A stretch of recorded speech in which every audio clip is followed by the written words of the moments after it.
சென்னை திருச்சி தேசிய நெடுஞ்சாலையில் கள்ளக்குறிச்சி மாவட்டம் திருநாவலூர் அருகே காரில் குடும்பத்தோடு சென்று கொண்டிருந்த வங்கி ஊழியரை ஒரே இருசக்கர வாகனத்தில் 3 பேர் கொண்ட போதை கும்பல் விரட்டி வந்து சேஸ் செய்து அச்சுறுத்திய சம்பவம் பீதியை ஏற்படுத்தியுள்ளது. சென்னை மாங்காட்டைச் சேர்ந்தவர் சஞ்சீவி. திண்டுக்கல்லில் உள்ள தனியார் வங்கியில் பணியாற்றும் இவர் வார விடுமுறைக்காக சொந்த ஊருக்கு வந்துவிட்டு மனைவி குழந்தைகளோடு மீண்டும் திண்டுக்கல்லுக்கு பயணம் செய்த போது அச்சுறுத்தலுக்கு ஆளாகியுள்ளார். காரில் இருந்த பெண்கள் குழந்தைகள் வீதியில் அலறி துடித்த போதும் போதை கும்பல் விடாமல் அவர்களை விரட்டியுள்ளது. செய்வதறியாமல் திகைத்த சஞ்சீவி தொடர்ந்து காரை வேகமாக இயக்கியுள்ளார். போதை கும்பலும் இருசக்கர வாகனத்தின் வேகத்தை அதிகரித்து விரட்டி காரை நிறுத்துமாறு கூறி அச்சுறுத்தியுள்ளனர்.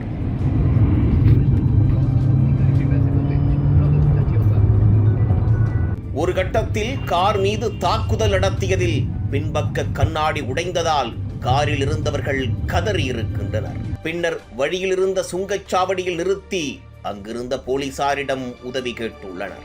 ஆனால் போலீசாரோ அருகில் உள்ள காவல் நிலையத்திற்கு சென்று புகார்களிக்கும்படி கூறியதால் சுங்கச்சாவடியில் இருந்தவர்கள் போலீசாரோடு வாக்குவாதத்தில் ஈடுபட்டனர்.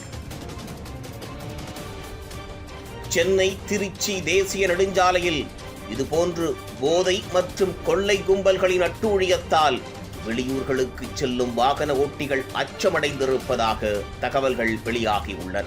எனவே அரசும் காவல்துறையும் தீவிர நடவடிக்கைகள் மேற்கொண்டு சமூக விரோதிகளை இரும்பு கரம் கொண்டு அடக்க வேண்டும் என்பதே அனைவரின் எதிர்பார்ப்பாக உள்ளது.